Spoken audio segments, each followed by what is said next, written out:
ध्यान से आ जाए समझ में तो सुनो। येन अक्षर समाम्नाय मधिगम्य महेश्वरात् कृष्णं व्याकरणं प्रोक्तं तस्मै पाणिनये नमः। वाक्यकारं वररुचिं भाष्यकारं पतंजलिं पाणिनिं सूत्रकारं च प्रणतोऽस्मि मुनित्रयम्। अज्ञानतिमिरान्धस्य ज्ञानाञ्जनशलाकया चक्षुरुन्मीलितं येन तस्मै पाणिनये नमः। अब चंग प्रत्यय हमारा चल रहा है। चंग प्रत्यय में प्रक्रिया किस प्रकार से करनी है, इस बात को अब हमें समझना है। प्रक्रिया का क्या क्रम हमारा रहेगा। उस दिन जैसे हमने बताया था कि सबसे पहले आगम, आगम के बाद धातु, धातु के बाद निच, निच के बाद चंग, चंग के बाद प्रत्यय। सामान्यतया ये पांच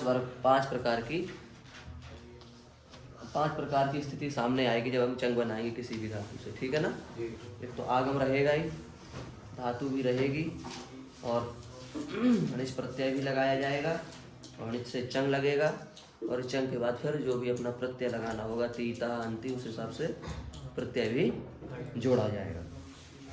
तो जैसे अब एक हम आपको उदाहरण बताते हैं जिससे आपको निच प्रक्रिया का और चंग प्रक्रिया को लगाने का क्रम समझ में आ जाएगा कि कितने स्तर में ये प्रक्रिया हमारी होती है। तो उदाहरण के लिए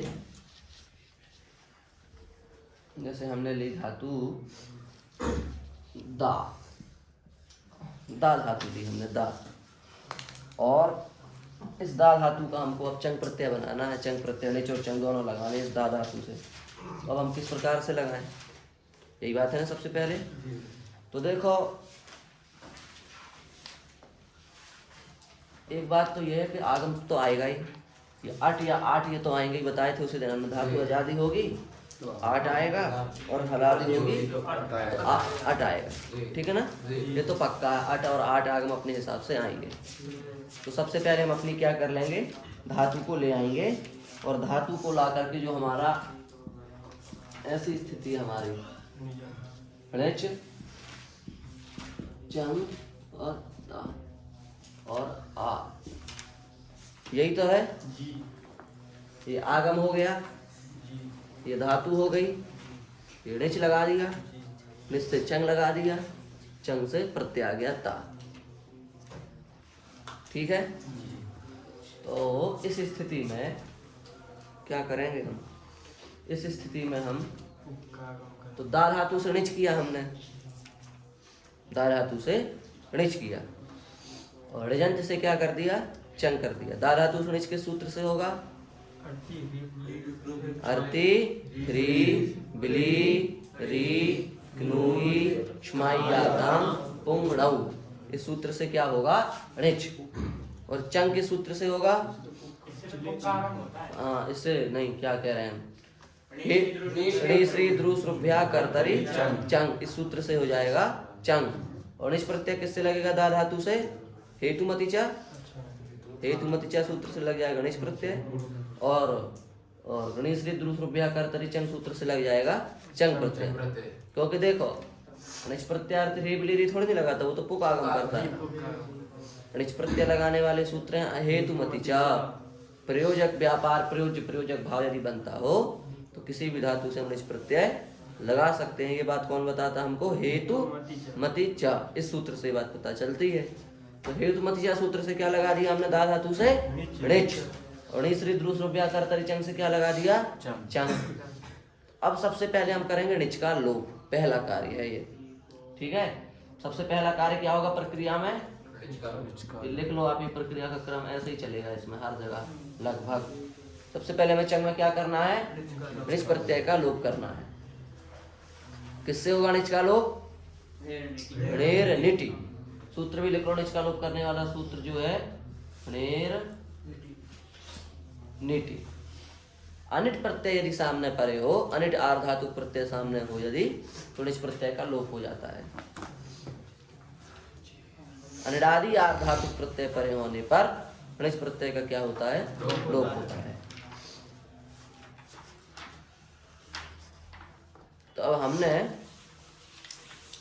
जो दा धातु से निच लगाया है, उस निच के सामने क्या है, चंग।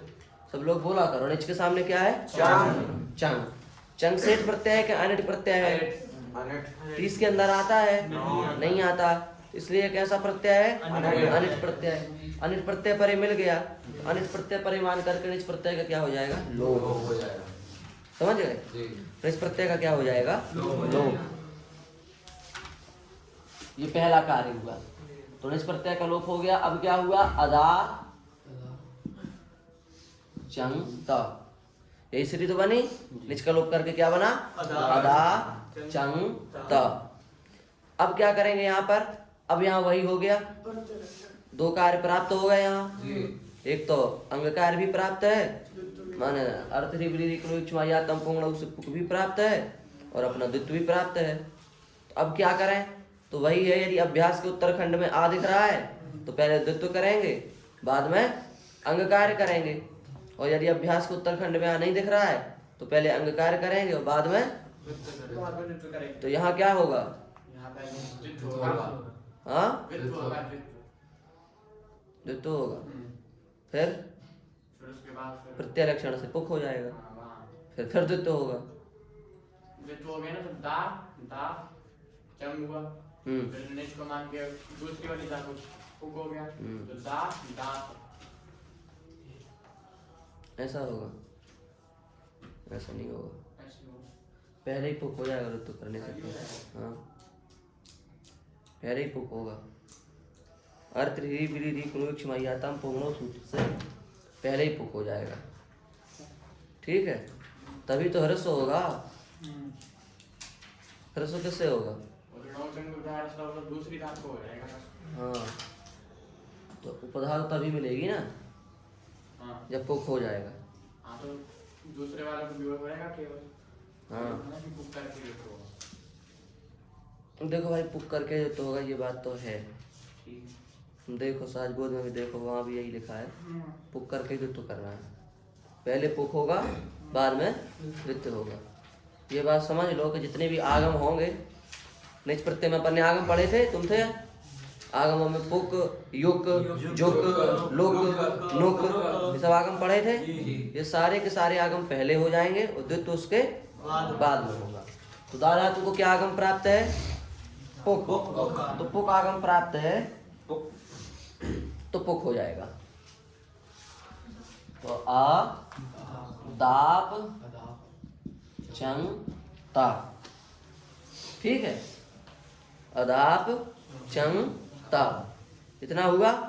अब इसको क्या हो जाएगा? दाप को ह्रस्व हो जाएगा। किससे? ड़ौ चंग्युपधाया ह्रस्वः।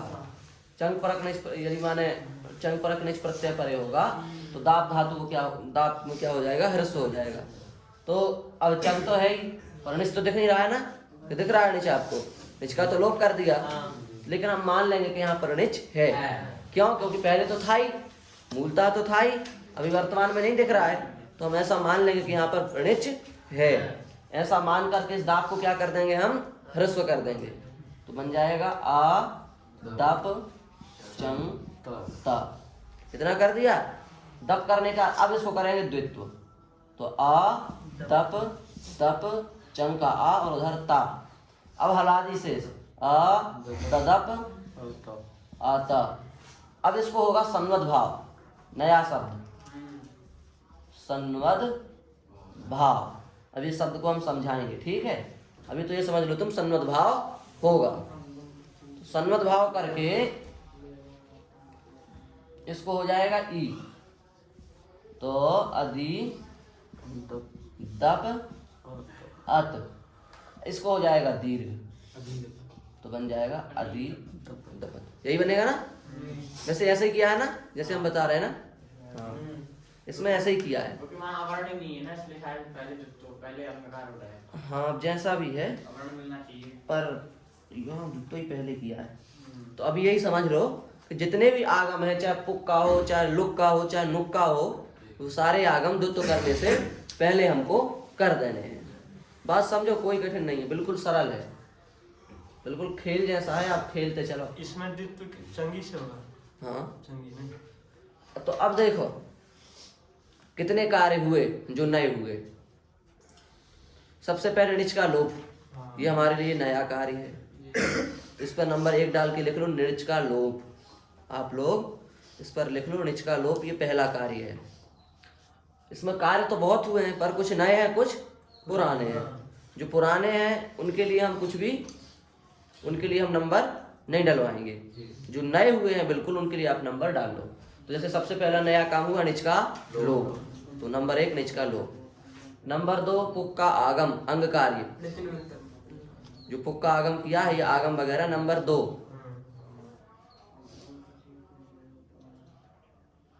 ह्रस्व करना, दाप करके दब बनाया, ह्रस्व किया, ये नंबर 3। ये कौन से सूत्र से हुआ है? णौ चंग्युपधाया ह्रस्व, भी आगे आएंगे ये सब सूत्र। अभी तो हम केवल एक क्रम समझा रहे हैं, सूत्र मत लिखो, सूत्र आगे सब आने ही वाले हैं अभी थोड़ा देर में। तो नंबर 3 ह्रस्व।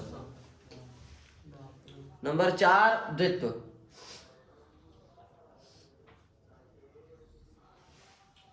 नंबर 4 द्वित्व। नंबर 5 अभ्यास कार्य।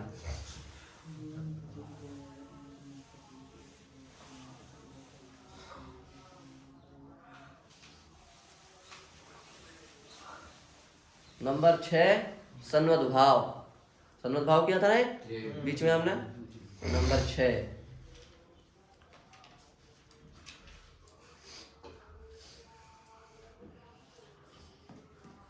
नंबर 7 सन प्रयुक्त कार्य। सन को मान करके जो कार्य किया हमने, ह्रस्व दा में आ को ई कर दिया सन उससे, तो वो सन्वद्भाव का सन प्रयुक्त कार्य नंबर 7 में डालिए। सन प्रयुक्त कार्य।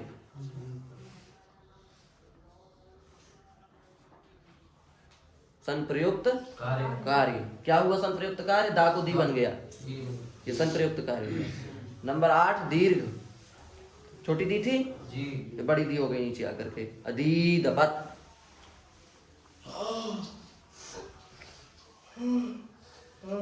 नंबर 9 वर्ण सम्मेलन, जोड़ देना।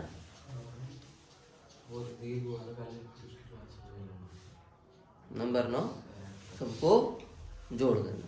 कृष्णदास समझे? कुछ नहीं समझे? सबसे पहले धातु से क्या लगेगा? ऋच प्रत्यय। ऋच प्रत्यय लगाने के बाद ऋच का क्या हो जाएगा? लोप। लोप होने के बाद धातु को क्या होगा? आगम। केवल आगम, क्योंकि यहाँ तो दा धातु तो पुक हो गया, आगे धातु बदल जाएगी तो आगम बदल जाएगा, तो इसलिए सीधे बोलो अपन आगम, शब्द मत खोलो।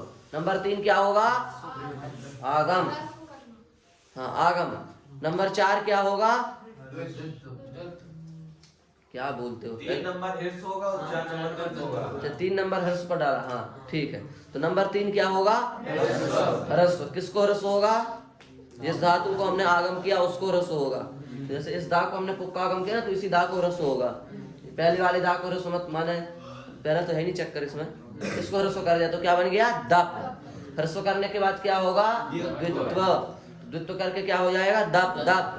उसके बाद क्या होगा? अभ्यास कार्य। अभ्यास कार्य करके क्या बन जाएगा? ददप। उसके बाद क्या होगा? सन्वद्भाव। सन्वद्भाव करके क्या हो जाएगा? कुछ नहीं। सन्वद्भाव से केवल ये सिद्ध हो जाएगा कि ये भाई सन के समान माना जाएगा, बस। सन्वद्भाव से कोई कार्य नहीं करना। सन्वद्भाव के कार्य होंगे पर सन्वद्भाव से कुछ नहीं होगा। सन्वद्भाव माने केवल नाम पड़ गया इसका कि यहाँ सन्वद्भाव हुआ है, बस, कोई कार्य नहीं होगा। सन्वद्भाव करने के बाद फिर नंबर 8 संप्रयुक्त का। नंबर 7 होगा संप्रयुक्त कार्य ना। नंबर 7 संप्रयुक्त कार्य। संप्रयुक्त कार्य क्या होगा? दा में दी बना दिया, ये संप्रयुक्त कार्य। नंबर 9 क्या बन गया? अधिदपत बन गया रूप। समझ में आया? थोड़ा थोड़ा कुछ आया? अब देखो इसकी यदि हम विस्तृत व्याख्या करें इसी रूप की, तो ये कितना लंबा बन सकता है और इसकी क्या स्वरूप होगा इसकी प्रक्रिया का, वो एक बार और देख लो। ये तो अपन ने वो काम केवल देख लिए हैं जो अपने सामने नए हुए हैं। अब पुराने भी मिला के यदि हम देखें ढंग से विधिवत इसको, तो ये अपना ऐसे आ जाएगा। जैसे सबसे पहले आई दा, मान लो धातु हमारी डुदाएं, डुदाएं धातु है, ठीक है। तो सबसे पहले क्या होगा? इसकी धातु संज्ञा, आजने टुडवा नहीं, सबसे पहले होगी धातु संज्ञा। जब धातु नहीं तो आजने टुडवा कहाँ से लग जाएगा? इसलिए इसका नाम पहले क्या रखना पड़ेगा हमको, धातु। तो धातु संज्ञा होने के बाद फिर क्या होगी दूसरे नंबर, इत संज्ञा। इत संज्ञा वगैरह करके क्या बचा हमारा, धा। इस धा धातु से हमने भूतकाल में कौन सा लकार लगाया, लुंग। दा, अच्छा दा थी, हाँ दा। इस दा धातु से हमने क्या लगाया, लुंग। फिर लुंग का क्या बचेगा, इत संज्ञा करके ला। फिर ला के स्थान पर हम क्या लाएंगे, टिप फिर तिप के स्थान पर क्या होगा, की आ धातु संज्ञा होगी। अब उसके बाद क्या होगा, आर्धातुक संज्ञा। अब क्या होगा, हाँ ऐसे ही करते चलो काय को फालतू, हाँ इतश्चा। अब क्या होगा,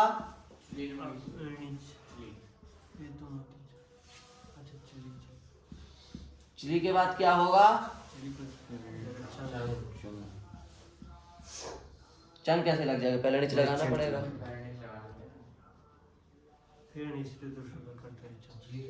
दा, नहीं गलत हो रहा है फिर क्योंकि अपन को नीचे लगाना है, तो सबसे पहले नीचे लगा देंगे ना, प्रयोजक व्यापार में उसकी धातु संज्ञा करके, हैं यहाँ तक क्यों लाएंगे हम, चिली से पहले नीचे लगा देंगे, यही मान लो नीचे है, ठीक है। और यहाँ भी मान लो दा नीचे, चिली ता, दा ई, और चिली के स्थान पर कर देंगे चंग आता, ठीक है। हो गया, यहाँ तक आ गया। अब क्या होगा यहाँ पर, पहले तो अटा आगम शुरू में ही हो जाता है, वैसे तो यही हो जाता है, पर मान लो यहाँ कर दिया हमने, तो अदा ई आ ता। अब इसके बाद क्या होगा, ऋच का लो, ऋच का लो, फिर क्या होगा, पुक, फिर क्या होगा, अब क्या होगा, अब क्या होगा, अब क्या होगा, सन्मत भाव, फिर सन्मत भाव से ई, क्या होगा, यदि इसकी व्याख्या करें तो इतना लंबा रूप बनाया जाएगा, शुरू से लास्ट तक यदि बनाया जाए तो इतना लंबा एक रूप बन गया, बनेगा ना। तो इतने तो कार्य आपने पढ़ रखे, इसलिए इतने बनाए ही हमने, कि हमने इतने बनवा दिए हैं जो आपके विशेष हैं, ठीक है। अब देखो, बात हमारी ध्यान से सुनोगे तो समझ में आ जाएगा आपको। जैसे हमने दा धातु बनाई, ऐसे ही हम ला धातु लेते हैं, ला। तो ला धातु से क्या बनेगा,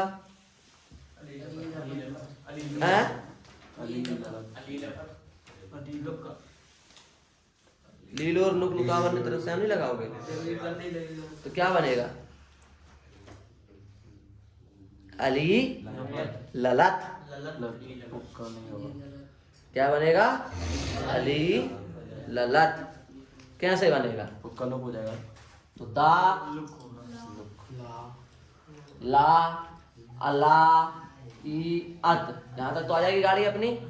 ये आगम, ये धातु, ये ऋच, ये चंग, ये ता। अब क्या सबसे पहले क्या करेंगे हम, बोलो सब लोग, सबसे पहले क्या होगा, ऋच का लो कर दो। अब बचा हमारा अला अत, समझ रहे हो तुम, सबसे पहले क्या करेंगे, ऋच का लोप, तो ऋच का लोप कर दिया तो क्या बन गया, अला अत। अब ऋच का लोप करने के बाद दूसरे नंबर पर क्या करेंगे, आगम।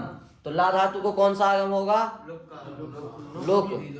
ऋच प्रत्यय में पढ़े हो ना, ला नीलोर नुक लुकावन्य तरस्याम स्नेह निपातने, घी पिघलाना, द्रव वस्तु को पिघला देना यदि अर्थ गम्यमान हो रहा है, तो ऐसी स्थिति में ला और ली धातु को क्रमशः लुक और नुक का आगम होता है। तो ला धातु को क्या हो जाएगा, लुक का आगम हो जाएगा। तो अलाल, लुक का बचेगा ला और अत, तो यह हो गया लुक का आगम। तीसरे नंबर पर क्या होगा, लुक का आगम। उसके बाद क्या होगा, हर्ष हो जाएगा, तो अलल अत। अब क्या हो जाएगा, द्वित्व, तो लल लल अत। उसके बाद क्या हो जाएगा, अलल अत। अब क्या हो जाएगा? सनुद्भाव। सनुद्भाव से ला को क्या हो जाएगा? ली। फिर इसको क्या हो जाएगा? ली। अली ललत। अली ललत यही बनेगा ना? फुक भी तो होता है इसको। हाँ, फुक भी तो होता है। पुख हो सकता है यदि इसमें निपातन अर्थ ना हो, पर मुख्यतः तो इसका आगम क्या है? अपना लोक। तो अली ललत आगे क्या रूप चलेंगे? हाँ हाँ, अली ललत, अली ललताम, अली ललन, अली लला, अली ललतम, अली ललता, अली ललम, अली ललाव, अली ललामा। आए बने? कुछ आया समझ में? अब देखो, इस प्रकार से अब आप बना सकते हैं थोड़ा बहुत चंग में गति बनी। हमने ली सा धातु, तो सा धातु को क्या होगा? फटाफट 5 स्टेप तो आप बिना कहे बना दिया करो, ये वाले इतना तो आप अपने आप बना लिया करो। 5 विभाग पहले ही हमने कर लिए। अब उसके बाद दूसरे नंबर फटाक से काम ये, तीसरे नंबर इसके सामने आगम, चौथे नंबर इसको ह्रस्व, 5वें नंबर इसको द्वित्व, 6वें नंबर इसको अभ्यासकार, 7वें नंबर इसको सन्वद्भाव, 8वें नंबर इसको दीर्घ।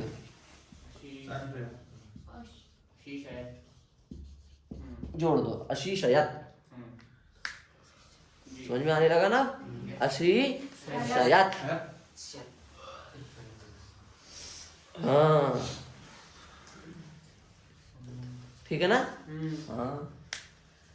अब देखो, ये तो थोड़ा हमने रूप बनवाने की अभी आपको प्रैक्टिस दी है किस तरीके से अपन को बनाना है, पर ये बस समझना भी हमारा चंग हो गया है।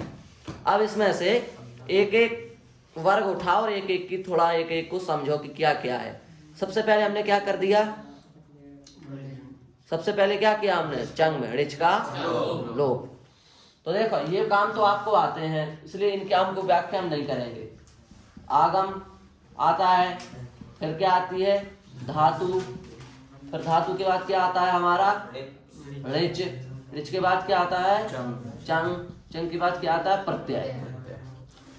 इन 5 की व्याख्या करने की जरूरत नहीं है, क्योंकि आगम आप जानते हैं 2 प्रकार के होते हैं, एक अट आगम होता है, एक आठ आगम होता है। धातु हलादी होती है तो अट होता है, अजादी होती है तो आठ होता है। इसलिए आगम क्या होगा ये आप निर्णय कर सकते हो। दूसरे नंबर पर विषय है हमारा धातु। तो धातु आप सब लोग जानते हैं, धातु पाठ में 1930 धातुएं हैं, उन्हीं को धातु कहते हैं। उन धातुओं से जब प्रयोजक अर्थ होता है तो धातु मात्र से निच प्रत्यय लगा दिया जाता है। निच प्रत्यय लगाने वाला सूत्र है हेतुमतिचा। इस हेतुमतिचा सूत्र से क्या प्रत्यय लगता है? निच प्रत्यय। निच प्रत्यय लगाने के बाद निच प्रत्यय लग गया। अब जिन धातुओं से निच प्रत्यय लगता है उन धातुओं से चंग प्रत्यय लगता है। इसलिए जिन धातुओं से निच प्रत्यय लगेगा उन सभी धातुओं से चंग प्रत्यय भी लग जाएगा। अब जब चंग प्रत्यय लगेगा तो फिर प्रत्यय तो अपने आएंगे, तीतांती तभी तो जुड़ेगा, क्योंकि सुप तिगंतम पदम। जब तक सुप नहीं है, तिंग नहीं है अंत में, तो पद नहीं बन सकता। और अपदम न प्रयुंजीत, बिना पद लगाए किसी शब्द का प्रयोग नहीं बन सकता। या तो आपको सुप लगाना पड़ेगा या आपको तिंग लगाना पड़ेगा। तो प्रातिपदिक है तो सुप लगाना पड़ेगा, धातु है तो तिंग लगाना पड़ेगा। अब ये हम क्या बना रहे हैं? अभी धातु। तो धातु बनाना तो कोई ना कोई प्रत्यय तो अंत में लगाना पड़ेगा रूप बनाने के लिए। इस प्रकार से इन 5 प्रत्ययों की व्याख्या करने की जरूरत है नहीं है, ये तो आप जानते हो, ये सामान्य बात है। यही से हमने प्रक्रिया भी उठाई है अपनी। अब व्याख्या करना थोड़ा इनकी जरूरत है जो अभी आपने नहीं पढ़े। जैसे सबसे पहला काम हमने बताया ऋच का लोप। तो ये क्या है और ये कैसे होता है और कब होता है, समझ रहे हैं ना इस बात को? तो इसके लिए ऐसे सबसे पहला सूत्र अपना णेर निटी। णेर निटी, ये कहाँ है णेर निटी सूत्र?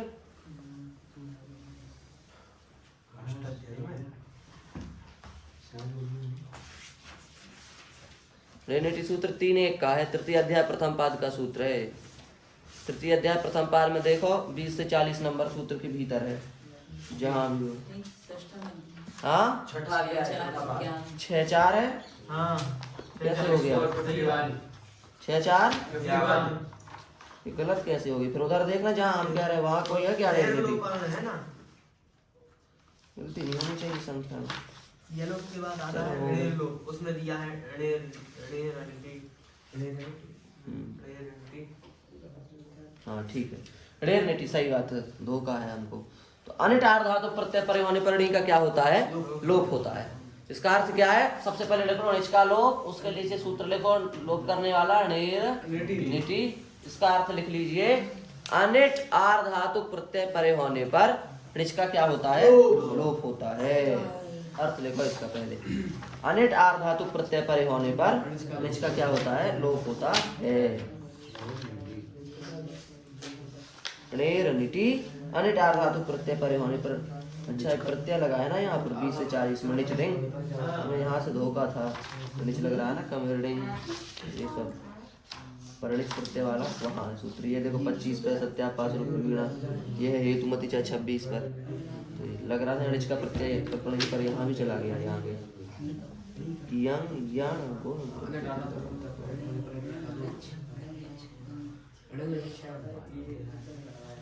समझ गए? ठीक है। अनिट आर्ध धातु प्रत्यय परे होने पर णिच का लोप हो जाता है। तो जैसे इधर देखो, जैसे हमने लिखा कारी और इता, तो यहाँ णिच का लोप नहीं होगा। क्यों? क्योंकि सामने जो आपका प्रत्यय है ये कैसा प्रत्यय है? सेठ है, इसलिए तो इडागम हो गया यहाँ, इसलिए तो इडागम हुआ है। सेठ प्रत्यय कौन कौन से सुनाओ? थल, वा, मा, से, वे, वहे, महे, वसु, पिता, पितवतु, त्वा, तुमुन, तभ्य, तभ्यक, त्रिज, त्रिन, तास, तवई, तवैन, तोसुन, तन, तवैन, सिच, सियुट, सन, स्या, से, सैन, सिक। ये 30 प्रत्यय इनको याद कर लेना, आ जाएंगे टेस्ट में। 30 प्रत्यय लिखिए, सेठ प्रत्यय है, फिर हालत टाइट होगी, इसलिए सब याद कर लो। तो कारी से लाई इता, तो ये सेठ प्रत्यय आ गया ना, किता, कितवा, तु, त्वा, तुमुन, तव्य, तव्य, त्रिस्त्रिन, तास, तास, तास का ही तो ये ता है, तो ये सेठ प्रत्यय है, इसलिए ये जो कारी में जो णिच लगा है, णिच का लोप नहीं होगा। बात समझ गए? ये पता है कहाँ का रूप है? कहाँ का रूप है तुम्हें दिख रहा है कुछ? कारिता कहाँ का है? माने कहाँ का है, कैसे, किस प्रत्यय का? क्री धातु से णिच लगा के फिर लोट लगा रखा। हाँ देखो क्री धातु है, इससे लगाया हमने णिच, णिच की क्या बचेगी? ई, इसको हो जाएगी वृद्धि, तो क्या बन जाएगा? कारी। इससे लाए लुट लकार, लुट लकार का प्रत्यय है ता, तो कारिता प्रत्यय सेठ है, धातु अनेकाक्ष होने से सेठ है, तो इडागम हो गया कारी इता, इसका लोप हो नहीं सकता, तो इसको हो जाएगा गुण कारे इता, एचो यवा से कर दिया आय, कारिता, कारिता, कारितारम, कारितारा, कारितासी, कारितास्था, कारितास्था, कारितास्मे, कारितास्वा, कारितास्मा। बना लोगे? समझ में आई बात? तो इस प्रकार से ये कारिता णिच का लोप नहीं होगा, क्योंकि प्रत्यय क्या है? सेठ है। पर जब हम अपना आगम, प्रत्यय, धातु और प्रत्यय माने नहीं णिच, उसके बाद जब हम चंग लगाएंगे, तो ये चंग तो 30 प्रत्ययों में आता नहीं है। 30 प्रत्ययों में चंग आता है? नहीं आता। तो ये कैसा प्रत्यय है? अनिट प्रत्यय है। तो जब धातु से चंग प्रत्यय हम लगाएंगे, किसी भी धातु से णिच लगा के चंग, तो वहां पर णिच का क्या हो जाएगा? लोप हो जाएगा। बात आई समझ में? क्यों णिच का लोप हो जाएगा? क्योंकि णिच के सामने हमेशा क्या लगेगा? चंग। और चंग प्रत्यय कैसा है? अनिट। और अनिट होने के साथ साथ क्या है? आर्ध धातुक। आर्ध धातुक भी तो है, सार्वधातुक तो नहीं है। जो आपको 90 लिखा है उसके अंदर तो नहीं है, नहीं आता है, इसलिए क्या है? आर्ध धातुक। तो अनिट भी है और आर्ध धातुक भी है। तो अनिट आर्ध धातुक प्रत्यय परे है सामने चंग, उस चंग परे रहने पर णिच प्रत्यय का क्या हो जाएगा? लोप हो जाएगा। समझ गए? अब पहला कार्य समझ गए कब होगा णिच का लोप? जो हमने पहला कार्य लिखाया था, चंग प्रत्यय परे रहने पर णिच का लोप। तो ये कार्य आप समझ गए। हाँ, तो एक काम अपना हो गया। अब दूसरा कार्य क्या पढ़ाया? दूसरा कार्य पढ़ाया आगम। आगम करना, यही तो पढ़ाया है। तो आगम और अंग कार्य, आगम के साथ साथ अंग कार्य भी जोड़ देना। आगम और अंग कार्य करना। तो आगम और अंग कार्य का निर्णय आप कैसे करेंगे? ये आपको समझा चुके हैं, हम समझा चुके हैं ना? कैसे समझा चुके हैं? ऐसे समझा चुके हैं जैसे हमने कहा पट है, अब इसको वृद्धि भी प्राप्त है, इसके सामने हमने लिखा णिच और चंग, इसको सामने लिखा णिच और चंग, अब इसको वृद्धि भी प्राप्त है और इसको द्वित्व भी प्राप्त है। इसको मान के वृद्धि प्राप्त है, इसको मान के द्वित्व प्राप्त है। वृद्धि किसको मान के प्राप्त है? ऋच को, क्योंकि ऋत है ऋत। ऋच मणा की संज्ञा होगी ना अभी, तो ये क्या हो जाएगा? ऋत। तो ऋत मान के इसको क्या प्राप्त है? वृद्धि। और चंग पर होने पर क्या होता है? द्वित्व। तो चंग को मान करके क्या प्राप्त है? द्वित्व। आपको 5 प्रत्यय लिखा है जिनमें द्वित्वाभ्यास कार्य होता है। लेट, सन, यंग, चंग, स्लू। चंग आ गया, इसका मतलब यहाँ द्वित्व होगा। तो चंग को मान करके क्या प्राप्त है? यहाँ पर द्वित्व प्राप्त है। और लिट वृक्ष को मान करके क्या प्राप्त है? यहाँ पर वृद्धि प्राप्त है। तो क्या करें? तो यहाँ वही बताया गया था कि यदि अब द्वित्व करने के बाद में अभ्यास से उत्तरखंड में यदि आकार दिख रहा है तो पहले क्या होगा? द्वित्व होगा, बाद में अंग कार्य। द्वित्व करने के बाद यदि अभ्यास से उत्तरखंड में आ नहीं दिख रहा है तो पहले क्या होगा? अंग कार्य, बाद में क्या होगा? द्वित्व। तो पठ को पहले क्या होगा? तो जैसे देखो पठ है, द्वित्व कर देंगे यदि हम तो क्या बन जाएगा? पठ पठ। एक बात समझो, हलाल शेष कर देंगे तो क्या बन जाएगा? पपठ। अब इसको वृद्धि कर देंगे तो क्या बन जाएगा? पपाठ। अभ्यास संज्ञा किसकी है? इस्पा की। इसी पा की तो होगी अभ्यास संज्ञा। पूर्व की अभ्यास संज्ञा होती है, इस्पा की क्या हो जाएगी? अभ्यास संज्ञा। इस अभ्यास से उत्तरखंड माना दूसरे तरफ जो भी अपन को दिख रहा है उसमें आ है कि नहीं है? ये क्या दिख रहा है अपन को? पाठ दिख रहा है, इसमें आ है कि नहीं है? है। हाँ? अंगकार नहीं भी करें तो भी, वो कर दें तो भी। ऐसे तो आज दिख ही रहा है, मान लो नहीं किया तो पपट हो गया, मान लो वृद्धि नहीं की हमने, तो अभ्यास से उत्तरखंड में आ दिख रहा है कि नहीं दिख रहा है? दिख रहा है। इसलिए यहाँ पर पहले क्या होगा? द्वित्व, बाद में क्या होगी? वृद्धि। समझ गए? अब मान लो हमने धातु ली क्रीत, अब क्रीत धातु से लगाया हमने चंग। अब यहाँ पर भी यही स्थिति है, चंग को मान करके द्वित्व प्राप्त है, ऋच को मान करके वृद्धि प्राप्त है। अंगकार प्राप्त है। अंगकार क्या प्राप्त है? इसको इर प्राप्त है, इर। इसको क्या प्राप्त है? इर प्राप्त है। तो अब यहाँ पर यदि हम इर कर देंगे तो क्या बन जाएगा? कीर्त।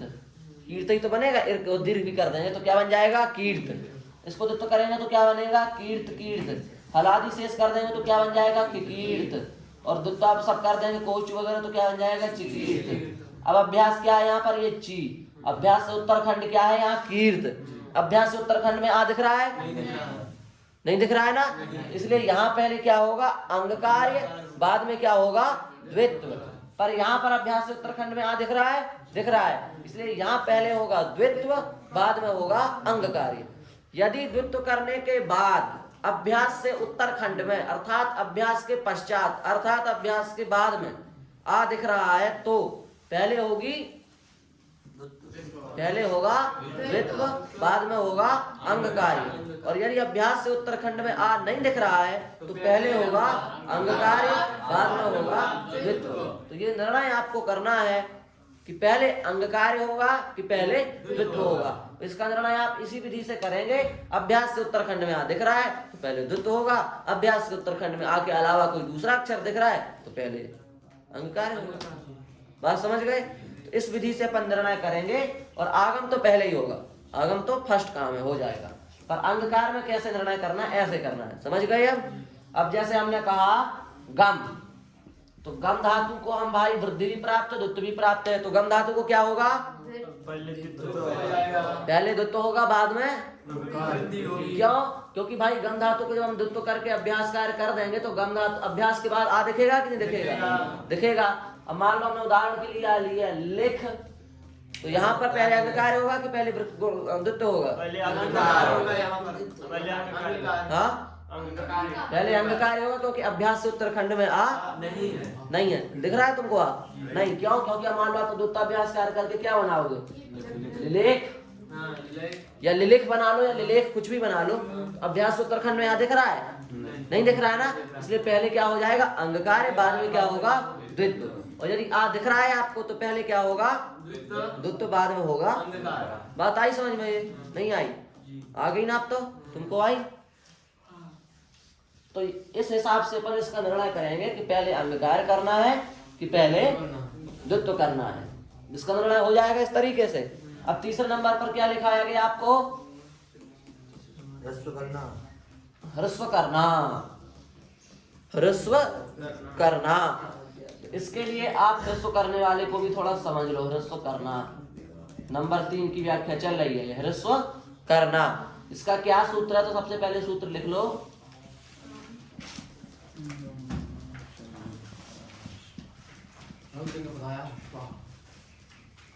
णौ चंग्युपधाया ह्रस्वा,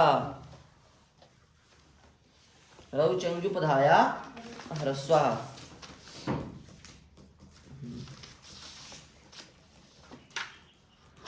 इसका अर्थ लिखो।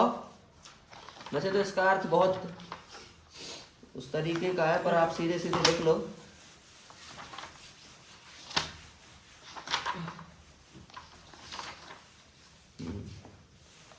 देखो इसका सीधा सीधा अर्थ क्या होगा? ये सीधा अर्थ हो गया। इससे निर्णय कैसे होगा कि किस धातु को होता है किसको नहीं होता है?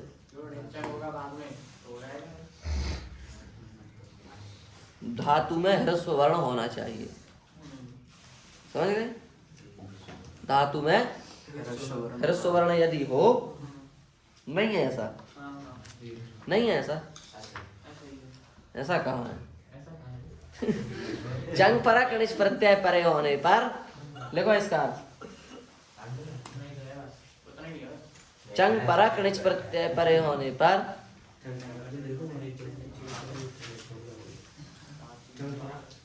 माने शिवराम को फंसा रहे हैं अपने में ही। चंग परक निच प्रत्यय परे होने पर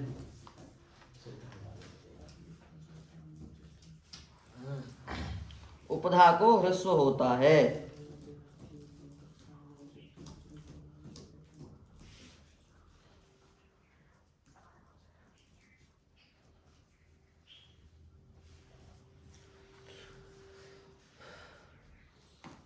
ठीक है,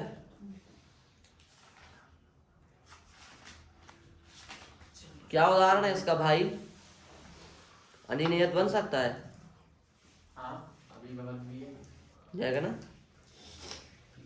आप सूत्र से अर्थ लगाना हम एक दिन बताएंगे कि सूत्र से अर्थ सीधे कैसे निकाल सकते हैं, बिना वृत्ति रटे, बिना अर्थ लिखे। अष्टाध्यायी के अनुसार कहाँ से कैसे पद उठाए जाते हैं, एक दिन करेंगे इस बात का चर्चा। जैसे सूत्र को देखो, णौ चंग्युपधाया ह्रस्वा 741 अष्टाध्यायी में 741 सूत्र है। णौ चंग्युपधाया ह्रस्वा, तो सीधी सी बात है। देखो कुछ नहीं है इसमें। णौ चंगी, णौ चंगी उपधाया ह्रस्वा, इतना ही तो है, समझ गए ना? इतना ही है। अब हमने क्या अर्थ लिखवाया आपको? चंग परक निच प्रत्यय परे होने पर धातु की उपधा को ह्रस्व होता है। तो वैसे हमने जो धातु की उपधा लिखाया है ना, ये अपने मन से लिखाया है। ये धातु जो है सूत्र में कहीं दिख रहा है आपको? णौ धातु तो नहीं है यहाँ, चंगी धातु तो नहीं है, उपधाया धातु तो नहीं है यहाँ, ह्रस्व धातु, इस पूरे सूत्र में कहीं भी धातु दिख रहा है? नहीं दिख रहा है ना? तो ये जो धातु हमने लिखाया, ये आपको समझने के लिए लिखाया है। वास्तव में यहाँ पर यदि हम धातु बोल देंगे तो जहां पर धातु नहीं है वहां पर ह्रस्व नहीं हो पाएगा, इसलिए हम धातु नहीं बोल सकते। पर हमने धातु इसलिए कहा जिससे आपको सीधे सीधे समझ में आ जाए भाई कि चलो ठीक। तो चंग परक निच प्रत्यय परे होने पर उपधा को क्या होता है? ह्रस्व होता है। णौ माने निच प्रत्यय परे होने पर, णौ माने निच प्रत्यय परे होने पर सप्तमी विभक्ति का रूप है णौ। सप्तमी का अर्थ होता है मैं, पे अथवा पर। ये लिखा देंगे कारक, या सारी याद होंगे। कर्ता ने कर्म को करने से द्वारा, चतुर्थी संप्रदान के लिए, पंचमी अपादान से, षष्ठी संबंध काकी के रारी रे नानी ने आइए, और सप्तमी अधिकरण में पे पर, और संबोधन है भो। रटाए जाते हैं बच्चों को, रटाए जाते हैं। तो णौ है सप्तमी, तो सप्तमी का अर्थ होता है मैं, पे अथवा पर। तो णौ का अर्थ होगा निच प्रत्यय परे होने पर। कैसा निच प्रत्यय? चंगी, चंग परक निच प्रत्यय परे होने पर। समझ में आया इसने का अर्थ णौ चंगी का?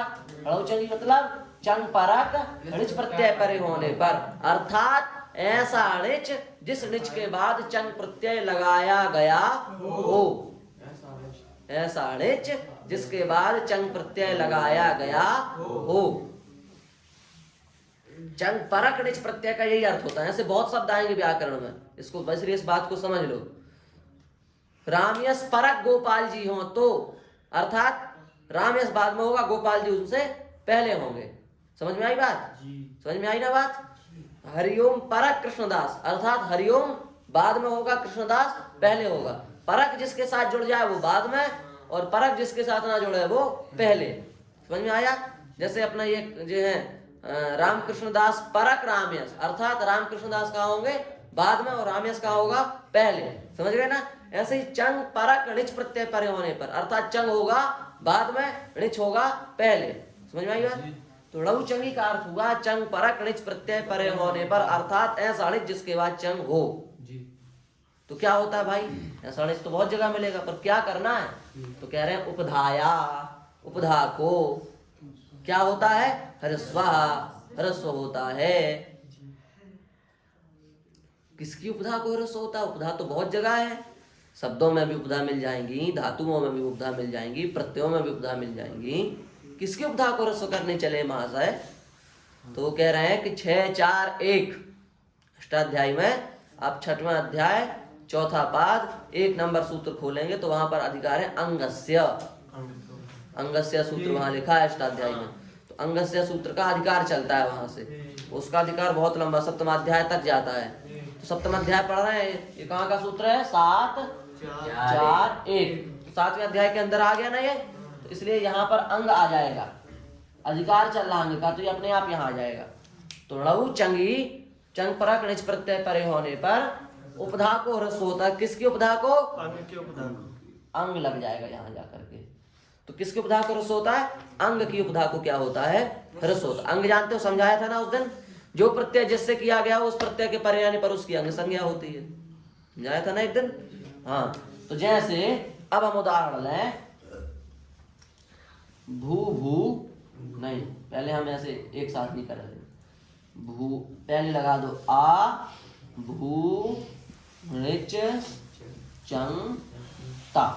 ये 5 तो स्तर बन गए अपने, तो बने बनाए अपने तैयार ही रहते हैं हमेशा। ये आगम, ये धातु, ये णिच, ये चंग, ये प्रत्यय। ठीक है? अब यहाँ पर क्या हो जाएगा? सबसे पहले णिच का लोप होगा, णिच का लोप, हाँ हो गई। तो क्या बन जाएगा? अभू चंग ता। यहाँ समस्या आई वही पहले दूसरे नंबर, अंगकार और वृद्धि वाली, द्वित्व वाली। इसको वृद्धि भी प्राप्त है णिच को मान करके, और द्वित्व भी प्राप्त है चंग को मान करके। तो क्या होगा यहाँ पर? तो वही नियम अपना लो भाई। अभ्यास के उत्तरखंड में यदि आ दिख रहा हो तो पहले द्वित्व होगा, और बाद में यदि अभ्यास के उत्तरखंड में आ नहीं दिख रहा है तो पहले क्या होगा? अंगकारी होगा। बताओ क्या होगा यहाँ कृष्णकांत? यहाँ द्वित्व होगा कि अंगकारी होगा? द्वित्व होगा। तुम बताओ शिवराम, क्यों? अभ्यास को वो क्या होता है? मिल जाएगा। भाव बन जाएगा ना, भाव। हाँ, तो इसको पहले द्वित्व हो जाएगा। तो क्या बन जाएगा? आ भू भू चंग ता। अब क्या हो जाएगा? अब वृद्धि, अब भू भाव आता, अब भू भाव आता। ऐसा ही होगा। ऐसा तो मुश्किल है कि, ऐसा इसलिए मुश्किल है, फिर हम कौन आएगा? फिर उससे भाव को, फिर भाव को रस हो जाएगा। तो अबू भव,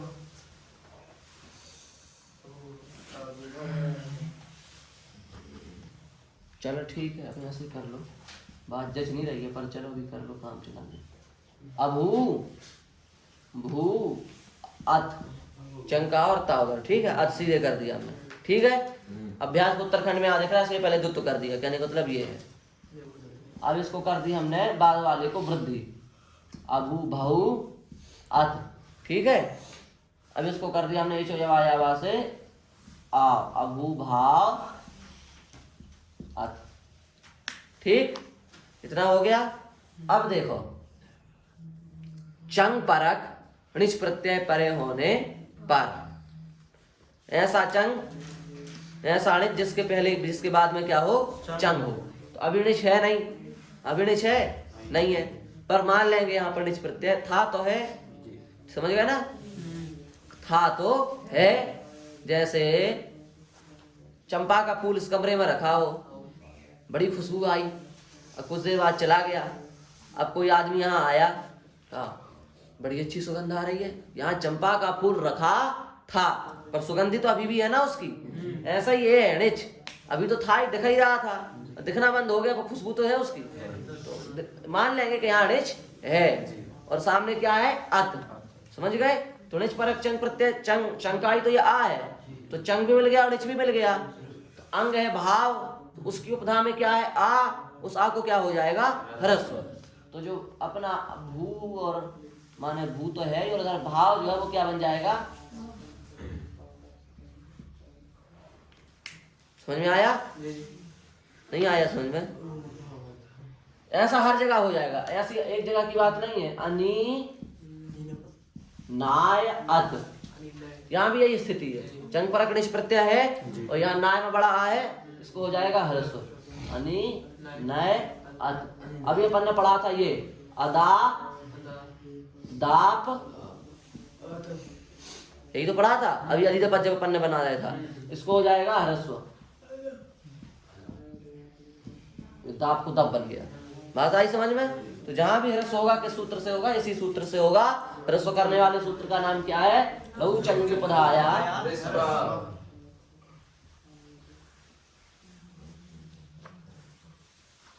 समझ गए ये सूत्र?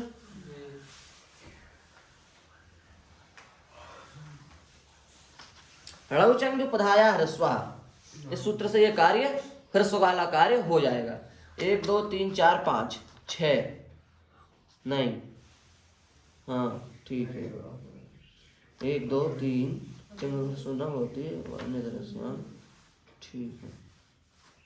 अब इसके 6 अपवाद हैं, 6 लघुचंग पधाया ह्रस्व के कितने अपवाद हैं, 6।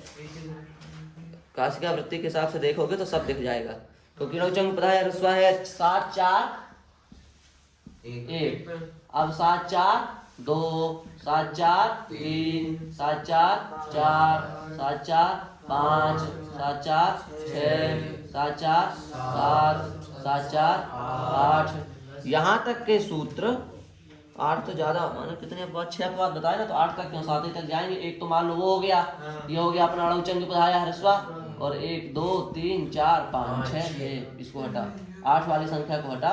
इतने सूत्र 2 number 3 number 4 number 5 number 6 number 7 number सूत्र इसके क्या है, अपवाद है।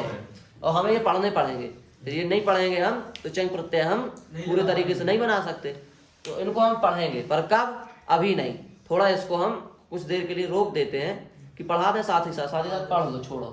तो सबसे पहले लघुचंग पधाया ह्रस्व तो हो गया, हो गया। अब आया 7 4 2, कौन सा सूत्र है 7 4 2 में, नागलोपी सास सुविदिताम, नागलोपी सास वृदिताम, इस सूत्र को लिख लो। क्या है, नागलोपी सास वृदित। अभी तक जो पढ़ा है आया समझ में कि नहीं आया, आ रहा है? अभी तक का आया तो हाँ आ जाएगा आगे भी हम, क्योंकि ये जो सूत्र है 6 ये इसकी भूमिका पर है, मूल में ये है, उसके अपवाद हैं। तो यदि ये नहीं आएगा तो फिर ये नहीं आएंगे कोई भी, इसलिए ये आ गया लघुचंग, हाँ तो अब ये आ जाएंगे। तो नागलोपी सास वृदिताम क्या अर्थ है, अगलोपी धातुओं को और शास धातु और ऋदित धातु, 3 धातु, 3 प्रकार की धातु, कौन कौन सी, अगलोपी शास और ऋदित, अर्थात री की इत संज्ञा जिन धातुओं में की जाए उन्हें क्या कहते हैं, ऋत। ऋत है इत जहां, वो ऋत, समझ गए? तो अगलोपी धातु, शास धातु, ऋत धातु, इनको क्या होता है, इन 3 प्रकार की धातुओं को, इन 3 प्रकार की धातुओं की उपधा को ह्रस्व नहीं होता। लिख लिया, इन 3 प्रकार की धातुओं की उपधा को ह्रस्व नहीं होता।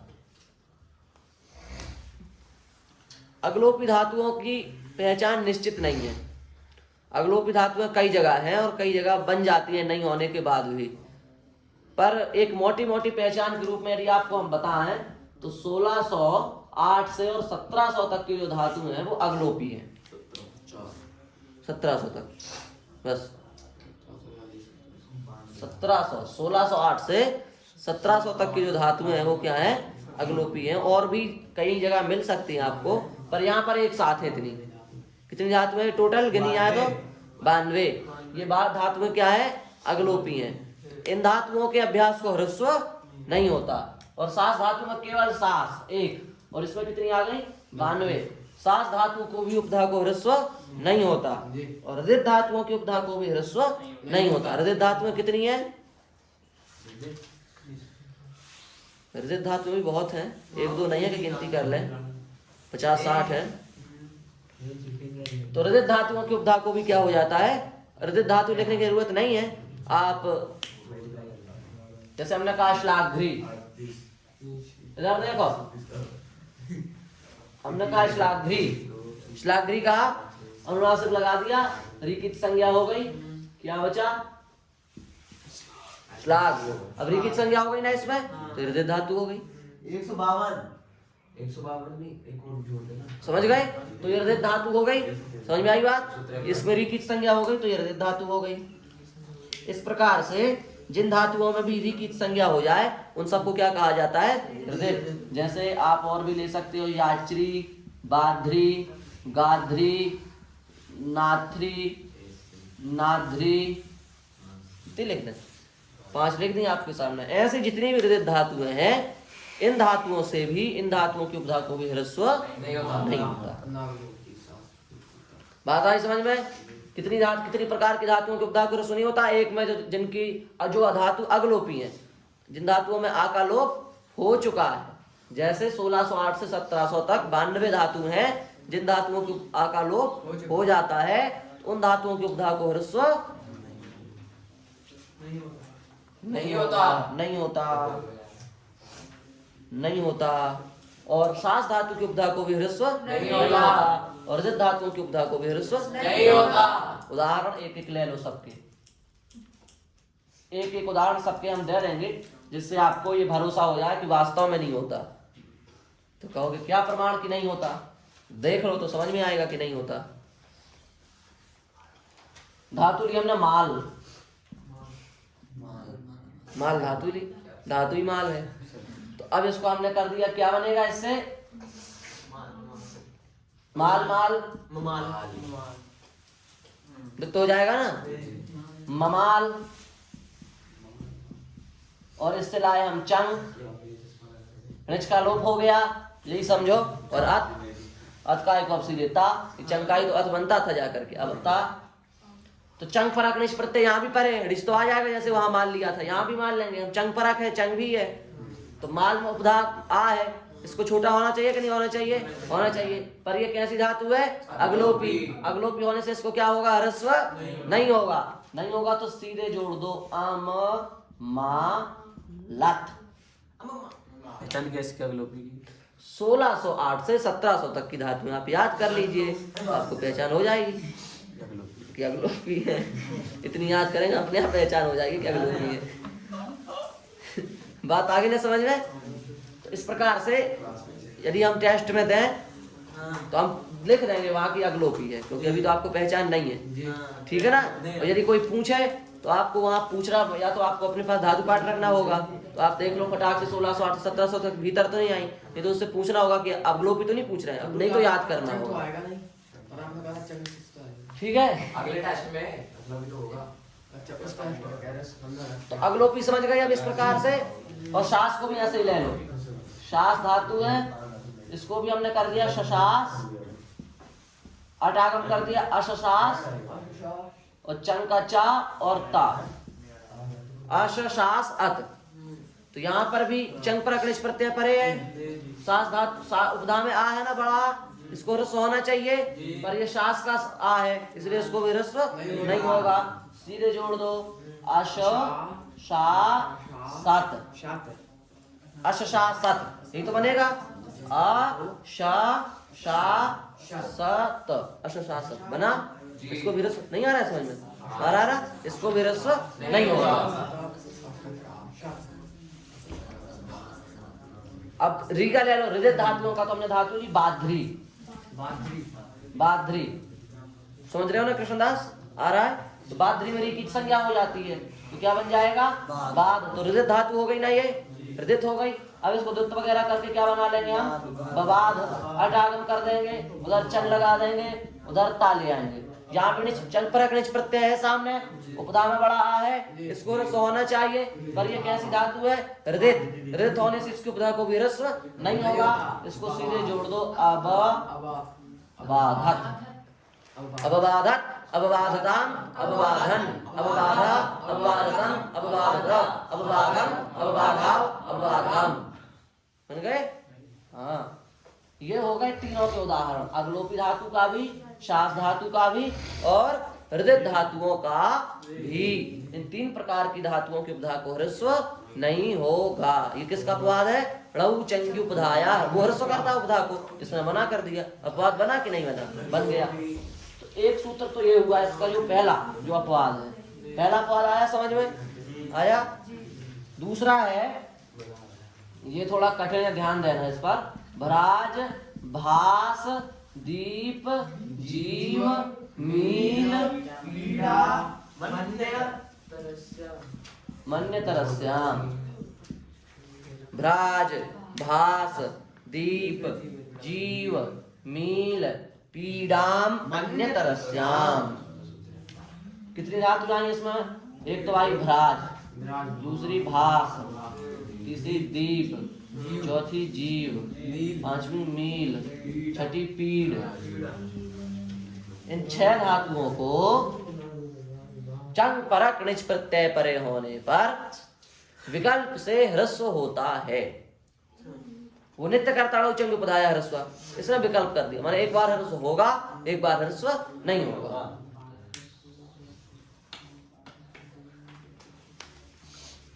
आई बात पकड़ में? आ रहा है समझ में?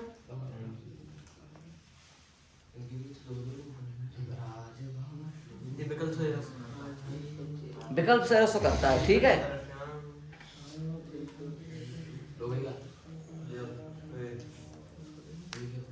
जैसे हमने उदाहरण के लिए ली ये भास, समझ गए? भास के नीचे दीप, दीप के नीचे जीव, जीव के नीचे मील, मील के नीचे पीड़, ठीक है। तो मान लो उदाहरण के लिए हमने क्या ले ली? भास। भास, भास को जो तो किया भास, भास, हलादी से इस कर दिया भा भास, सब कर दिया बना बभास, अट लगा दिया अबभास, चंग लगा दिया ता लगा दिया, यही बना। अच्छा हाँ, ये बा लिख गया, ठीक ठीक। अब बभास, बभास हो गया। अब देखो यहाँ पर यही स्थिति है, यहाँ पर चंग परक निच प्रत्यय सामने है, इस उपधा में बड़ा है, इसको लौचंग उपधा ह्रस्व से प्राप्त है, इसने कहा विकल्प से होगा। एक बार हो जाएगा, एक बार नहीं होगा। जब नहीं होगा तब तो जुड़ जाएगा सीधे अबभासत, जुड़ जाएगा, कुछ नहीं होगा। जब नहीं होगा तब का रूप आप सीधे लिख लो अबभासत, कोई इसमें संदेह नहीं है, क्योंकि जुड़ना ही है, वो तो नहीं होगा तो जुड़ जाएगा अबभासत, ठीक है। जब होगा तब इसको ह्रस्व कर दो, तो अबभास ह्रस्व होगा तो ये तो होगा, छोटे को बड़े को छोटा, भा बड़ा था तो उसको हो जाएगा छोटा, तो अबभास। अभी अबभासत नहीं, अब अभिवसत। अब इसको यहीं पर छोड़ दो, अभी अपन इसका प्रक्रिया नहीं पढ़ी ना, अभी अपन ह्रस्व पढ़ रहे हैं, तीसरे नंबर पर अड़े हैं, इसको तीसरे नंबर पर छोड़ दो, इसका काम खत्म। अब क्या बनेगा वो अपन जब आगे 8 स्टेप पढ़ लेंगे तो अपने आप पता चल जाएगा क्या बनेगा। अभी इसको इसी स्तर पर छोड़ दो। अभी अपन ने क्या कर दिया, एक बार ह्रस्व कर दिया, एक बार ह्रस्व नहीं किया, बस इतना ही से अपना काम था।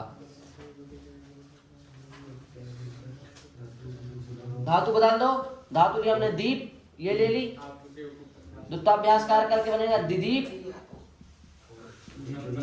अट अधिदीपत। एक तो बनेगा एक बार, एक तो बनेगा। जब ह्रस्व नहीं होगा तो अधिदीपत जोड़ दो, अधिदीपत। दीर्घ तो करेगी यार, अरे दीर्घ कैसे हो जाएगा फिर? अधिदीपत बन जाए, अधिदीपत बन जाएगा। ठीक है, क्या बन जाएगा? अधिदीपत। और जब इधर हो जाएगा तो अधिदीप ह्रस्व हो जाएगा एक बार, तो जो बड़ी दी थी छोटी हो गई, और यही हम इसको छोड़ दो। समझ गए? बना लोगे किसी का भी ऐसे ही, एक बार ह्रस्व करना है, एक बार ह्रस्व नहीं करना। जैसे जीव है तो जीव का क्या बनेगा? तो अभ्यास कार्य करके जीव, और अत इसका रूप क्या बनेगा जब ह्रस्व नहीं होगा? अजीजीवत। ठीक है, और जब ह्रस्व हो जाएगा तो क्या बन जाएगा? अजीजीव। अब इसके आगे इसको छोड़ दो, इसके आगे जो होगा सो होगा। ठीक है, पर ह्रस्व करना विकल्प से समझ गए कैसे करना है? ठीक है, हो गया, आ गया समझ में ये भी। तो ये भी अपना एक अपवाद हो गया। भ्राज, भास, दीप, जीव, नील, पीड़ा, मंडल, ये है पूरे 6 सूत्रों का सबसे खतरनाक सूत्र। इसमें कल्पना करनी पड़ती है बस, और कुछ नहीं है। इसकी कल्पना कठिन है। लोपा पिबते ऋचा व्यासस्य।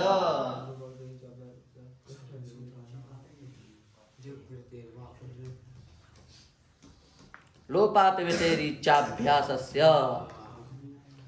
भाई देखो, इसको समझ लो, ये थोड़ा जुड़ा है, समझ शायद ना आए समझ में। पा धातु है, पा। तो पा के लिए क्या पढ़ा है आपने? साक्षा साहवा व्यावे पाम युक। पा धातु से क्या होता है? युक। पाए, पाए बना, और अत है उधर, अटागम कर दिया, अपाय अत।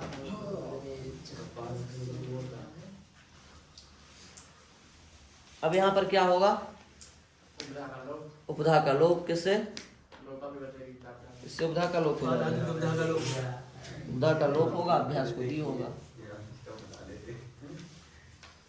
उपधा का लोप करना है पा धातु की।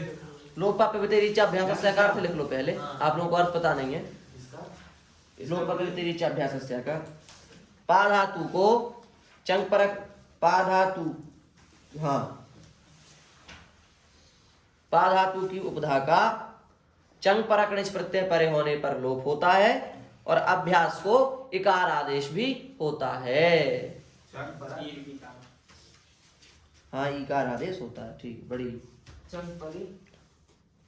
पा धातु की उपधा का लोप होता है, और अभ्यास को इकार आदेश भी होता है। इसमें पारक्षण भी लेनी है? नहीं, लुगागम स्तुतस्य वक्तव्य, उसको लोक होगा। पिबते, इसलिए निर्देश कर दिया उन्होंने, अभ्यास को इकार पिबते। पिब किसको होता है? कौन सी पा को? पा पाने को। पा पाने को पिब होगा, इसलिए पानी ने सीधे पानी लिखा कि संदेह ना हो जाए कि कौन सी पा लेना है। पिबते पढ़ा, मतलब पा पाने वाली कोई तो पिब होता है, उससे केवल पा पाने ली जाएगी, पारक्षण नहीं आएगी। मान गए बुद्धि पाने जी की? तो पा धातु की उपधा का लोप होता है, और अभ्यास को ईकार आदेश भी होता है। अब इसको द्वित्व तो होगा नहीं, द्वित्व इसको होगा नहीं अभी। पहले यहाँ पर लग जाएगा ये सूत्र, योग करते ही अभ्यास का लोप कर दो, उपधा का लोप कर दो। उपधा क्या है? पा में आ, उसका कर दो आप लोप, तो क्या बन जाएगा? प्या अत है, प्यात हो गया, प्यात हो गया। अब क्या है बताओ? अब अभ्यास है, इसको ही कर दोगे। अभ्यास दिख रहा है कहीं? द्वित्व ही नहीं हुआ तो अभ्यास कहाँ से बनेगा? बिना द्वित्व की अभ्यास संज्ञा होती है? नहीं होती। अभी तो केवल हमने पा के आ का लोप कर दिया, तो प्या बन गया। अब इसको कैसे द्वित्व करेंगे? प्रत्यय लक्षण से ही करेंगे, हैं? इसको बात हमारी सुनो, आप हमारी बात समझ जाओगे, हमें विश्वास है। प्या अत है, प्या अत, यहाँ पर हमको अब द्वित्व करना है। द्वित्व करने की क्या विधि है? अनेकाच हो, हलादि हो तो प्रथम अवयव एकाच को द्वित्व होगा, अनेकाच हो, अजादि हो तो द्वितीय अवयव एकाच को द्वित्व होगा। समझ रहे हो? एकाच हो तो पूरी धातु को द्वित्व होगा। समझ गए? अब यहाँ ना तो अनेकाच है ना एकाच ही है, ये दोनों से परे धातु आ गई, प्यो, दोनों अलग। अब क्या, एकाच होती तो पूरी धातु को द्वित्व कर देते, अनेकाच होती तो प्रथम या द्वितीय और किसी को द्वित्व कर देते। अब ये एकाच है, इसमें एक अच्छे कहीं भी, दो अच्छे हैं, तीन है, सब लंगड़ा ही लंगड़ा भरे हैं, सबके पैर टूट गए।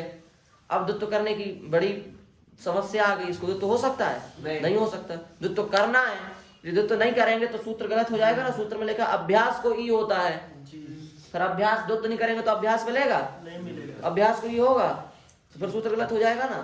इसको द्वित्व तो हमको करना है, और द्वित्व यहाँ हो नहीं सकता क्योंकि यहाँ पर ना एक अच है, ना दो अच है, ना अनेक अच है, कुछ भी नहीं है।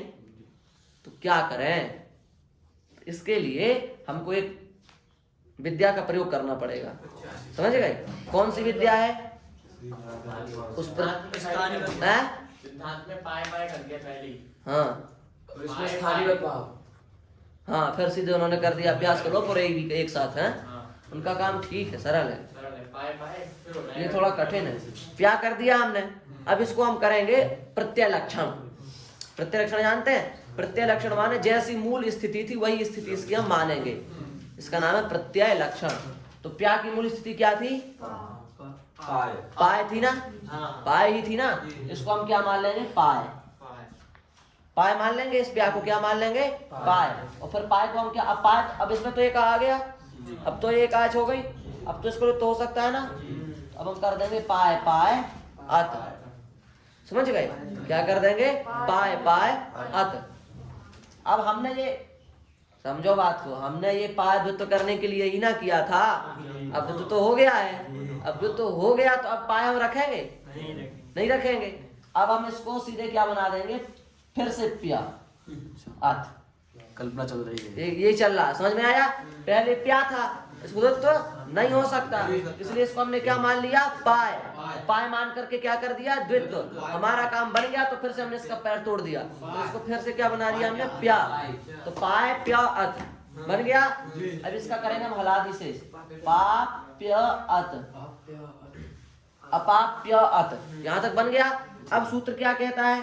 पा धातु की उपधा का लोप होता है, अभ्यास को इकार होता है, ईकार होता है। अब अभ्यास मिल गया, अभ्यास को कर दो ई, अब जोड़ दो अपीप्यत, ये रूप बन गया अपीप्यत। समझ में आया? हाँ, इसको दूसरे तरीके से ऐसे बना सकते हैं, आपको ये कठिन लग रहा है तो जैसे पाए है ना, तो सीधे पाए को तो कर दो पाए पाए अत। ठीक है, पाए को तो किया। अब उसके बाद में इसको हलादी शेष कर दो पा पाए अत, पा पायत हो गया। अब उपधा का लोप कर दो, इसको ई कर दो, एक साथ दोनों काम कर दो, पीप्य अत। अब जोड़ दो अपीप्य। ये जो करना, दो पद्धति हमने आपको बता दी। एक तो ये पद्धति है कि पहले ही लोप कर दो, फिर प्रत्यय लक्षण करके द्वित्व करो, अथवा पहले द्वित्व कर दो, प्रत्यय लक्षण की कोई जरूरत नहीं है, फिर सीधे लोप करके इसको एक साथ दोनों काम करके जोड़ दो। आपको जो पद्धति ठीक लगे, ये दोनों आपके सामने है, आप कर सकते हैं। हाँ, स्थानीय भाव ही होगा, प्रत्यय लक्षण नहीं होगा। तो ये दो पद्धतियां आप दोनों लिख लो, और जो फिर आपको आसान लगे वही कर लेना। बात समझ गए? अब तीसरा आया सूत्र, लोपा पिबते ऋचाभ्यासस्य। ये केवल पा धातु के लिए था, एक ही धातु के लिए था। अभी दिमाग है अपना, दिमाग हाथ में है, कहाँ चल रहे हैं अपन? नियम नंबर 3 की व्याख्या की, 2 की, 3 की। ह्रस्व होता है ना, उसी की चल रही है। कहाँ होता है, कहाँ नहीं होता, कहाँ विकल्प से होता है, कहाँ लोप हो जाता है, वही चल रहा है अभी। हाँ, अब आया इसका सूत्र अगला, तिष्ठते ऋत। तिष्ठते ऋत, स्था धातु को चंग परक निच प्रत्यय परे होने पर इकार आदेश होता है।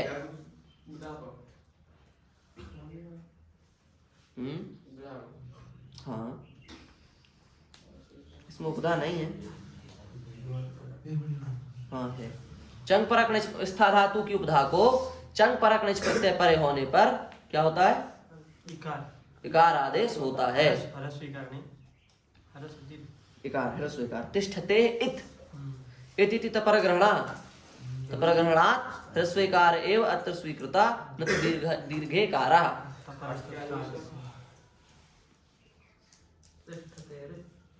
तिष्ठते रित चंग परक निच प्रत्यय परे होने पर स्था धातु की उपधा को इकार आदेश होता है। साजबोध में क्या किया उन्होंने? सनोद भाव ये पहले कर दिया। रघुचंद की उपधा या ह्रस्व के अपवाद एक साथ नहीं दिया, शायद वहां के दिए हैं। साजबोध में एक ही साथ दिए पूरे। रघुचंद की उपधा ह्रस्व के बाद ही दिए होंगे लाइन से पूरे सूत्र। ठीक।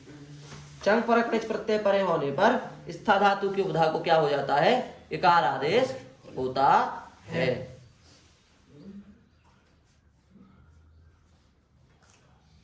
स्था धातु है स्था, इसको कर दिया पुक, स्थाप। स्थाप बना, द्वित्व वगैरह करके क्या बन जाएगा? स्थाप स्थाप तस्थाप ह्रस्व भी हो जाएगा। किससे? हाँ पहले ही कर देंगे तो स्थिप, फिर स्थिप ऐसे हो जाएगा। हाँ पहले ही कर देंगे सूत्र से, द्वित्व बाद में करेंगे। क्योंकि अभ्यास के उत्तरखंड में तो पहले ई बाद में दिखेगा नहीं यार, क्योंकि ये होने वाला है सूत्र से। बात समझ में नहीं आई? देखो बात ऐसी, स्था धातु इसको पुक कर दिया, स्थाप बन गया। अब यहाँ पर ई भी प्राप्त है और द्वित्व भी प्राप्त है, तो ई भी प्राप्त है और द्वित्व भी प्राप्त है। ई किस सूत्र से प्राप्त है? इस सूत्र से प्राप्त है। इस सूत्र से तिष्ठते रित चंग परक निच प्रत्यय सामने हो तो स्था धातु को क्या हो जाता है? ई हो जाता है। तो चंग परक निच तो सामने है ही, स्था धातु की उपधा में आ है ही, इसको ई प्राप्त है और इससे द्वित्व भी प्राप्त है। पर यदि हमने अब द्वित्व करने का और ई करने का नियम समझाया था। द्वित्व करने के बाद अभ्यास में यदि आ दिखे तो पहले द्वित्व कर दो, बाद में दूसरा काम करो। और द्वित्व करने के बाद यदि अभ्यास के बाद आ ना दिखे तो पहले जो होना है वो करो, बाद में द्वित्व करो। तो आप बताओ, यदि हम द्वित्व कर देंगे तो बाद में स्थाप को क्या हो जाएगा? ई। तो बाद में ई दिखेगी कि नहीं दिखेगी? ई दिखेगी। तो इसलिए पहले क्या हो जाएगा? ई होगा, बाद में क्या होगा? द्वित्व होगा। तो स्थाप को इधर देखो, उधर नहीं। स्थाप को द्वित्व करके हो जाएगा स्थिप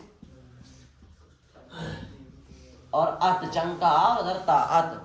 अब किया हमने द्वित्व, अस्थिप स्थिप स्थिप अत, तिस्थिप तिस्थिप अत। आ जोड़ दो, अतिस्थिप अत। ई के बाद आने वाले सा को करो मूर्धन्यादेश और सा के बाद आने वाले था को करो ठा और जोड़ दो, तो रूप बन जाएगा हमारा अतिष्ठिपत। समझे? क्या समझे? सबसे पहले स्था धातु है, इसको सबसे पहले क्या हो जाएगा? तिष्ठते रित से ई। स्था से क्या बन जाएगा? स्थिप। स्थिप को क्या होगा? द्वित्व। तो क्या बन जाएगा? स्थिप स्थिप। फिर क्या होगा? हलादि शेष वगैरह सरपूर्वा खया सब लगा करके क्या बन गया? तिस्थिप। तिस्थिप करके फिर आदि सब प्रत्ययों से मूर्धन्यादेश, मूर्धन्यादेश करके स्टुनाष्टु से था को ठा, क्या बन गया? तिष्ठिप। आ जोड़ दिया अतिष्ठिप, अत जोड़ दिया अतिष्ठिपत। रूप चलाओ, अतिष्ठिपत अतिष्ठिपताम अतिष्ठिपन अतिष्ठिपताम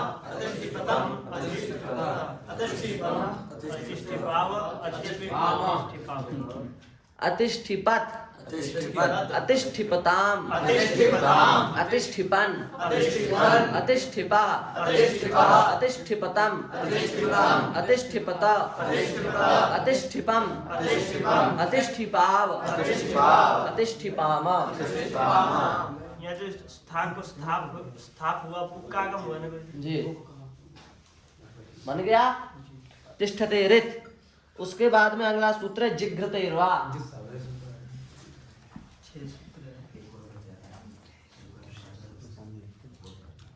जिघ्रतेर्वा चंग परक निच प्रत्यय परे होने पर घिरा धातु की उपधा को विकल्प से इकार आदेश होता है। चंग पराग णिच प्रत्यय परे होने पर घ्रा धातु की उपधा को विकल्प से इकार आदेश होता है। अब देखो सूत्र में कितना है, कितने शब्द हैं? दो। एक तो जिघ्रते है, दूसरा वा। जिघ्रते का अर्थ है घ्रा धातु को, वा का अर्थ है विकल्प से। बस सूत्र का अपना अर्थ इतना है, सूत्र का मूल अर्थ इतना है, घ्रा धातु को विकल्प से। तो अर्थ कितना बड़ा है? चंग पराग णिच प्रत्यय परे होने पर घ्रा धातु की उपधा को विकल्प से इकार आदेश होता है। ये कहां से आया? तो ये अपना जो ऊपर वाला सूत्र है ना 741 ड़ऊ चंगी उपधाया, यहां से हम सबको खींच लाए। ड़ऊ को भी ले आए, यहाँ चंगी को भी ले आए, उपधाया को भी ले आए और ह्रस्वा को भी ले आए। चारों पद उतार के जिघ्रतेरवा सूत्र में ले आए। तो अब क्या होगा ड़ऊ चंगी का अर्थ? चंग परक णिच प्रत्यय परे होने पर उपधाया, उपधा को, किसकी उपधा को? घ्रा धातु की उपधा को क्या होता है? ह्रस्वा, ह्रस्व होता है। कैसे होता है? विकल्प से। बात आई समझ में? इसका मूल इतना ही अर्थ है, घ्रा धातु को विकल्प से। फिर इतना बड़ा अर्थ कहां से बना? ऊपर से पूरा सूत्र में ले लिया गया और इस सूत्र से फिर पूरे पद बिठाल करके फिर समेट के अर्थ किया गया। समझ में आई बात? इस तरीके से अर्थ निकाले जाते हैं। इस तरीके से यदि आप समझ लोगे पूरी अष्टाध्यायी तो वृत्ति के याद, वृत्ति रटने की मेहनत से बच जाओगे। हाँ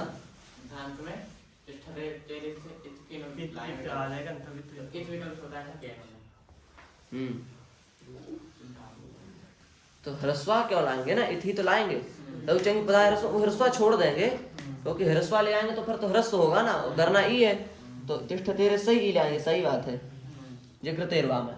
अब देखो हमारी धातु है घ्रा, किया घ्रा।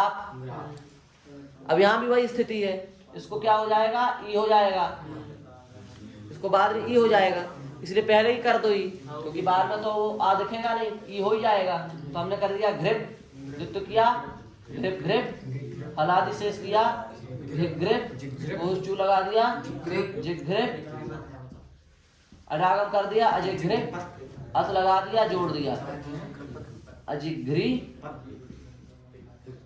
अजिघ्रिपत बन गया ना? यही बनेगा ना, अजिघ्रिपत। अब जब ई नहीं होगा, विकल्प से लग रहा है ना ये सूत्र, विकल्प से लग रहा है। तो देख विकल्प में क्या होगा? हमारी धातु क्या है? घ्रा, तो किया घ्रा, ह्रस्व कर दिया घ्रप, द्वित्व किया घ्रप घ्रप, हलादि शेष किया घघ्रप, कोशु से जा कर दिया जघ्रप, अट कर दिया अजघ्रप, अथ है सामने जोड़ दिया अजघ्रपत। जब ई होगा तब क्या बनेगा? अजिघ्रिपत। और जब ई नहीं होगा, आ होगा, माने जो का त्यों रहेगा तो क्या बनेगा? अजघ्रपत। आए समझ में दोनों? नहीं आए? आए। किसको कराओगे?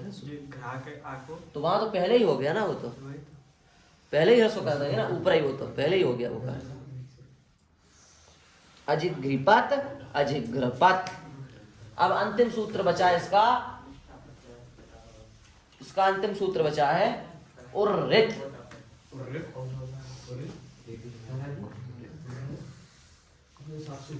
उर्रित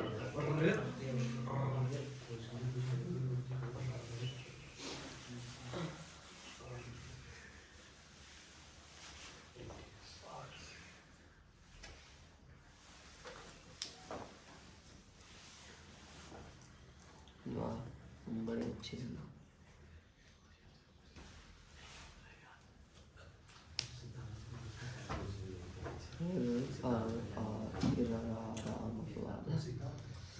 चंग परक णिच प्रत्यय परे होने पर णऊ चंगी उपधाया, चंग परक णिच प्रत्यय परे होने पर रिवर्ण की उपधा के स्थान में विकल्प से ऋकार आदेश होता है।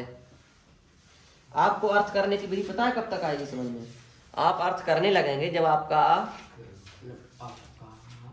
तिङंत और सुबंत ठीक तरीके से सिद्ध हो जाएगा, तो आप 70% में अर्थ करने की योग्यता पे आ जाएंगे। श्लोक का भी सूत्रों का भी लगभग 70% अर्थ करना सीख जाएंगे यदि आप तिंग कृत और सुबंत 3 चीजें तैयार करते हैं तो। तिंग अपना हो गया, अब कृत चलेगा, उसको करो तैयार अच्छे से, और सुबंत वो भी चलेगा, इसी साल अभी हो जाएगा गर्मियों से पहले। ये 3 चीजें तैयार होती हैं तो आप खुद अनुभव करोगे कि आप कोई भी पुस्तक खोलोगे और उसमें श्लोक पढ़ोगे तो आप अर्थ लगभग, क्यों शिवराम, बन जाएगा ना बहुत मात्रा में। जो कुछ शब्द नए होंगे बिल्कुल वो आप अमर कोश से खुद देख लेना, बाकी लगभग अर्थ बन जाएगा करते आपसे, क्योंकि लगभग जितने भी पद होते हैं ना किसी भी श्लोक में शुभ सुबंत और तिङंत से ही संबंधित होते हैं। धर्म क्षेत्रे, कुरुक्षेत्रे, ये जो है ये सुबंत पद है। कुरुक्षेत्रे ये भी सुबंत पद है। समवेताः ये कृदंत है। युयुत्सवः ये तिङंत है। मामकाः ये सुबंत है एक प्रकार से। पांडवाः ये भी सुबंत है। चैव ये अव्यय है। किम अकुर्वत ये सब, किम एक प्रकार से अव्यय मान लो और अकुर्वत अपना तिङंत मान लो, और संजय ये भी अपना सुबंत मान लो। अब बताओ इसमें कितने काय के इस पद आए, सुबंत के आए, तिङंत के आए, कृदंत नया आया कोई नहीं। ये 3 आप किसे दोगे तो बन जाएगा ना ऐसे श्लोक का अर्थ, सीधी सी बात है। और रित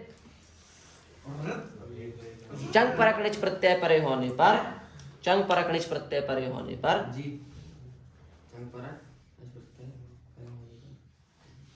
रिवर्ण की उपधा के स्थान पर विकल्प से ऋकार आदेश होता है।